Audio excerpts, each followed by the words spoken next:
Bonjour Yacine Latioui. Bonjour. Merci, bienvenue et merci d'être venu boire le café avec nous ce matin. Bon, on va pas mentir aux téléspectateurs, c'est de l'eau. Ouais, c'est vrai. Voilà, allez, vous êtes secrétaire général de Neige Maroc. Avec vous, on va parler des matchs de la prochaine Coupe du Monde. Il y a eu le tirage au sort, c'était vendredi, on l'a suivi attentivement parce qu'on voulait connaître les adversaires du Maroc particulièrement. On a bien compris que voilà, tout allait se jouer certainement entre le Brésil et le Maroc, mais n'empêche, il y a toujours un premier et un second. Et puis, depuis donc, le tirage au sort, on a appris, il y a eu d'autres informations. D'abord, on connaît les dates de ces matchs, et puis on connaît aussi les lieux. Et peut-être, j'ai envie de dire, surtout les lieux. Alors, pour le Maroc, ce sera 3 villes, New York, Boston et Atlanta, pour les matchs de poule. À ce stade, qu'est-ce qu'on peut en dire ? Est-ce que c'est à peu près convenable pour les Lions de l'Atlas, ou alors ça va être compliqué parce que les déplacements sont longs? À l'échelle de l'immense territoire américain, c'est quand même raisonnable. Parce que quand on voit par exemple le premier match donc, du Maroc qui sera contre le Brésil, qui s'officiera dès le 3e jour de la compétition, le match donc est à New York, et le deuxième match contre l'Écosse est à Boston. La distance entre les deux villes est de 370 km. Et puis, il y a plusieurs alternatives pour les supporters marocains. Il y a bien évidemment le réseau autoroutier qui n'est plus à démontrer sur la côte est américaine, mais il y a aussi un excellent réseau ferroviaire aussi sur la côte est américaine. C'est même le meilleur réseau en fait, ferroviaire du territoire. C'est un excellent corridor, contrairement par exemple au reste du pays où il y a certaines difficultés. Mais le petit hic, ça sera entre le deuxième match contre l'Écosse et le match contre Haïti, parce que là, on est Atlanta, contre Haïti, oui. Et il y a une distance de 1500 km. Là, c'est autre chose. Et là, c'est véritablement autre chose, et espérons donc que le comité d'organisation va réaliser une sorte de package pour les supporters, alliant à la fois peut-être des possibilités d'avoir des offres de train, des offres également d'avions à prix réduit s'il y a, par exemple, un achat de tickets pour les supporters. C'est ce que, par exemple, avait fait à plusieurs reprises la Russie. J'y étais en plus en 2018 en qualité de supporter du Muntakhab, et j'espère que cela va s'opérer également sur le territoire américain. Parce que déjà, le prix des billets est immensément cher. Oui. C'est une tarification dynamique, comme traditionnellement est pratiqué dans les sports américains, pour le hockey, le baseball, le basket, mais c'est une chose nouvelle pour la FIFA. Une tarification dynamique, ça veut dire que plus il y a de demandes, plus c'est cher. Et oui, absolument, c'est totalement ça. En fait, c'est une loi de l'offre et de la demande, ouais. Et il y a en fait, c'est un fait unique pour la FIFA. C'est la première fois qu'elle pratique ce modèle, ce qui n'était pas du tout le cas dans les éditions précédentes. C'était prix unique. Absolument, prix unique, tarification avec certains également plafonnements. Le plafonnement désormais n'existe plus. Par exemple, le Football Supporter Association, qui est donc une association de supporters britanniques, ont estimé qu'il y a pour les prix des achats donc de tickets pour le Mondial 2026 ont doublé par rapport à l'édition précédente, par rapport à Qatar 2022. Donc c'est quand même un chiffre très important. Ça commence à devenir presque prohibitif. Hein. Absolument. Ouais. Alors, donc, il y a ces déplacements des supporters qu'il va falloir envisager sur les horaires des matchs qu'on connaît aussi. Est-ce que pour les Lions d'Atlas, en tout cas pour les 3 premiers matchs, c'est raisonnable ? C'est raisonnable parce que les 3 matchs, en fait, sont, entre guillemets, en prime time. À l'horaire américaine, et puis raisonnable pour nous Marocains, parce que ça sera à 23h heure marocaine. Donc c'est plus que raisonnable, parce que par exemple, beaucoup de matchs se dérouleront aussi à 4h du matin. Par exemple. Oui. Donc, quand il y a 3-4 heures du matin, il y a vraiment des matchs incroyables. Absolument. Ouais. Parce qu'en fait, il y a plusieurs créneaux qui ont été mis en place. Il y aura un match à 14h, un match à 17h heure marocaine, un match à 20h et puis un match à 23h. On aurait préféré, nous, en tant que supporters marocains, par exemple, d'avoir le match à 20h au lieu d'avoir le match à 23h.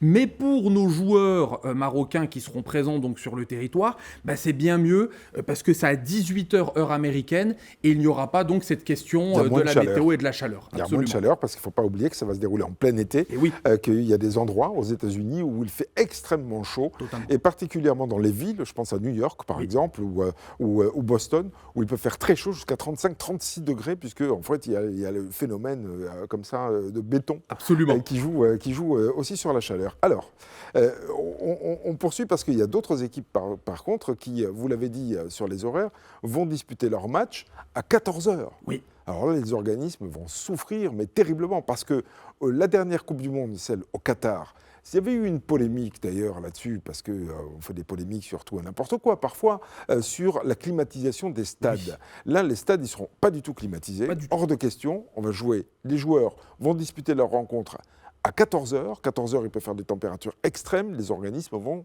souffrir. Totalement. On a en plus l'expérience concrète de la Coupe du Monde des clubs qui s'est déroulée l'été dernier où vraiment les joueurs ont énormément souffert. Par exemple, notre Achraf Hakimi national qui était avec le Paris Saint-Germain a déclaré à plusieurs reprises en conférence de presse qu'il était très très difficile en fait d'avoir un très haut niveau d'intensité tout au long du match parce que les chaleurs en fait sont trop importantes. Et il va y avoir peut-être une nouveauté qui sera un fait unique pour cette Coupe du Monde, c'est que les remplaçants ne seront pas sur le banc. Ils seront directement en fait dans le vestiaire et Thomas Tuchel par exemple, le sélectionneur anglais, a estimé qu'il serait judicieux que les joueurs remplaçants restent directement dans le vestiaire et rentrent petit à petit à l'échauffement et ensuite rentrent directement sur la pelouse s'ils sont convoqués par le sélectionneur. Pour éviter qu'ils soient trop exposés à la chaleur trop longtemps. Absolument. Bah oui, parce qu'il peut y avoir des bancs au soleil par exemple. Totalement. S'ils sont obligés d'être là, ils vont souffrir de parce la chaleur. Parce qu'en fait, ce sont des enceintes traditionnellement pour le football américain, pour le baseball, et ces enceintes-là, en fait, n'ont pas du tout l'habitude, en fait, d'opérer en pleine journée. C'est souvent en prime time ou au mieux en fin d'après-midi. Donc ça va être un fait nouveau et désormais la FIFA même réfléchit de réaliser une Coupe du Monde définitivement en hiver à l'horizon de 2034 et ensuite pour tout le reste des éditions parce que malheureusement le réchauffement climatique est international, elle concerne toutes les parties et tous les continents du monde, donc il y aura cette réelle réflexion de la Fédération internationale dans les années à venir. La Fédération internationale qui ferait mieux de penser au printemps parce que l'hiver peut être très froid suivant les lieux. Aussi. Si la Coupe du Monde avait lieu en hiver en Russie par exemple, là les organismes auraient souffert mais d'une autre façon. Bon, alors revenons au Lion de l'Atlas, si vous le voulez bien. Oui. Si jamais, alors on en a discuté avec Anas Bachar tout à l'heure, effectivement. Alors, si jamais les Lions finissent premiers de leur groupe pour les tours suivants, à ce moment-là, ils devront aller à Boston. Et là, encore une fois, allez, on va augmenter la distance. C'est ça ? Oui, absolument. Et là, il va y avoir une véritable question en fait sur les courts séjours, en fait. Ça va être véritablement un phénomène désormais pour cette Coupe du Monde. C'est qu'il n'y aura plus de groupes de supporters, comme le groupe Rosso Verde, qui est très très connu au sein des Lions de l'Atlas, qui suivent continuellement en fait l'équipe nationale. Et il y aura un véritable questionnement sur est-ce que les supporters auront les capacités financières d'être là du jour 1 au dernier jour de la compétition. Parce qu'en fait, quand il faut se déplacer, que ce soit à Atlanta d'ailleurs, dans la phase de groupe, ou que ce soit à Boston, si jamais ils finissent premiers, c'est one shot, c'est un match. Totalement. Donc il faut aller là-bas pour le match et puis ensuite aller ailleurs pour la suite. Absolument. Et puis il y a un étalement aussi en fait de la compétition parce qu'il y a 23 villes hôtes, 4 fuseaux horaires, 3 pays, si bien évidemment 80% de la compétition se déroulera sur le sol américain, mais le sol américain est tellement immense. Et les fuseaux horaires sont tellement différents qu'il y aura un véritable questionnement sur cet aspect. Oui, alors Anas Bachar, on parlait du loup, nous a rejoint. Ah bah oui. Donc c'est très bien. Si vous avez des questions, n'hésitez pas pour Yacine Yatioui. Alors, parce qu'on a évoqué l'hypothèse que les Lions finissent premiers de leur groupe, ils iraient à ce moment-là à Houston. Mais s'ils finissent deuxième, c'est pire, si j'ose dire, ils iraient à Monterrey, c'est au Mexique. Et là, là, il faut encore carrément changer de pays. Carrément changer de pays. Et là, il va y avoir aussi donc cette question pour les supporters de faire un choix en fait, parce que ça va être très très difficile sur le plan financier, même si bien évidemment il y a par exemple la législation mexicaine, contrairement à la législation américaine et canadienne, a réalisé quelque chose d'important, c'est que le prix de revente de billets sera au prix d'achat. Donc il n'y aura pas de tarification dynamique. Par exemple, la présidente Sheinbaum du Mexique a dit que ce sera le cas pour cette Coupe du Monde 2026, afin également d'avoir une représentativité nationale dans les enceintes et d'avoir donc des Mexicains aussi au sein donc des grandes enceintes mexicaines. Il ne faut pas oublier que c'est un sport populaire. Absolument. Voilà, on ne peut pas exclure.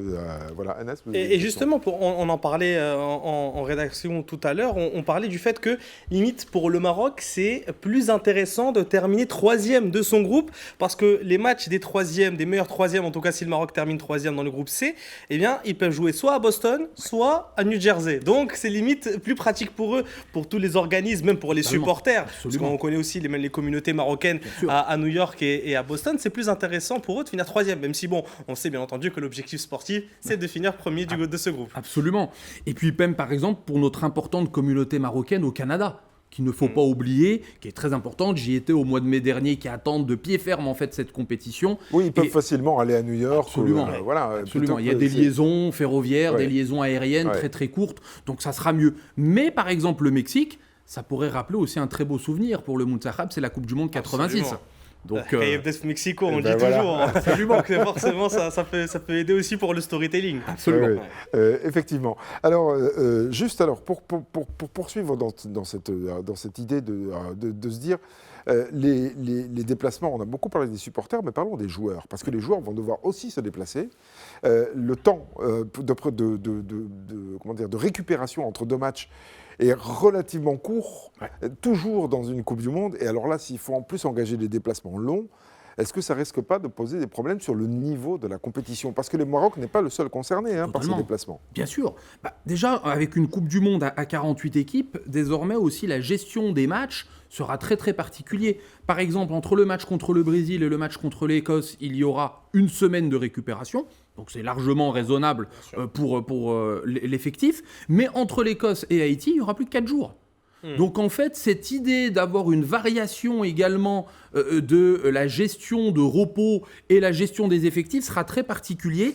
Et c'est pour ça que l'ensemble des fédérations sportives demandent en fait à la FIFA de ne pas sélectionner 23, 25 ou 26 joueurs, mais plutôt 28 ou 29 à l'horizon donc de 2026 pour pouvoir en fait avoir un panel large, parce que la compétition ne se déroulera pas pendant un mois, mais un mois et demi, 2 semaines supplémentaires de compétition par rapport au format à 32 équipes. Donc il faudra aussi penser à cette réalité. Et cette règle-là, on la retrouvera aussi pendant la Coupe d'Afrique des Nations, parce que le Maroc joue son premier match le 21, ensuite ce sera le 26, et juste après le 29. Donc là aussi, les rythmes vont différer, c'est-à-dire qu'on aura quasiment une semaine de différence entre le premier et le deuxième match, seulement 3 jours entre le deuxième et le troisième match. Et on demande aussi aux sélections, il va y avoir des listes de 28 joueurs, donc qui vont arriver, surtout en plus des sélectionneurs qui font des premières listes très élargies pour voir un peu quels seraient les joueurs qui seraient capables aussi de rester sur le banc, c'est aussi gérer les égos, tout ça.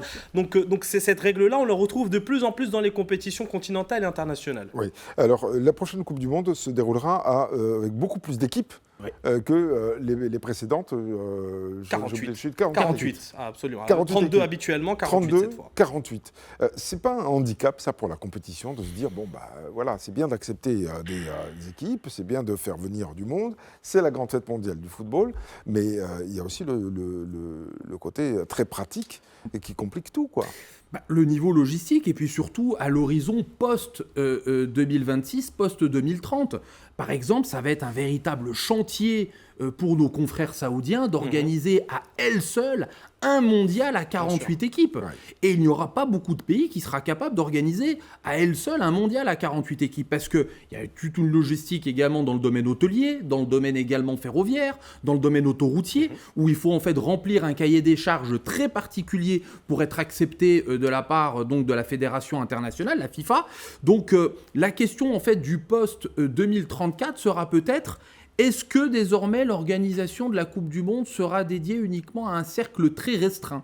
C'est la question, parce que 48 équipes, c'est très bien pour les fédérations internationales qui sont moins habituées, comme Haïti par exemple, qui sont dans notre pool. Ça fait cela 52 ans qu'ils n'ont pas participé à une compétition, ou la belle histoire du Cap-Vert également, pour leur première participation. Aussi, et qui vont participer pour la première fois. Curaçao également. Donc pour cela, la démocratisation de l'accès du football est une bonne chose. Bien sûr. Mais pour l'organisationnel, la logistique, malheureusement, pas beaucoup de pays seront capables de réaliser organiser un mondial. Et il y a un autre aspect aussi qu'il va falloir prendre en compte, c'est l'aspect sportif. C'est que forcément, plus de sélections, c'est aussi des sélections un peu plus modestes, donc un niveau peut-être qui va redescendre. C'était l'inquiétude de plusieurs supporters du football mondial qui en parlaient, qui disaient que est-ce que ce football-là, ce mondial-là à 48 équipes, est-ce que ça ne va pas faire redescendre un peu le niveau des matchs en Coupe du Monde? C'est pour ça aussi qu'il y a eu cette question d'opposition de la France, l'Angleterre, l'Argentine et l'Espagne dans des tableaux différents pour les avoir jusqu'à la finale. Et il y a aussi ce truc-là de...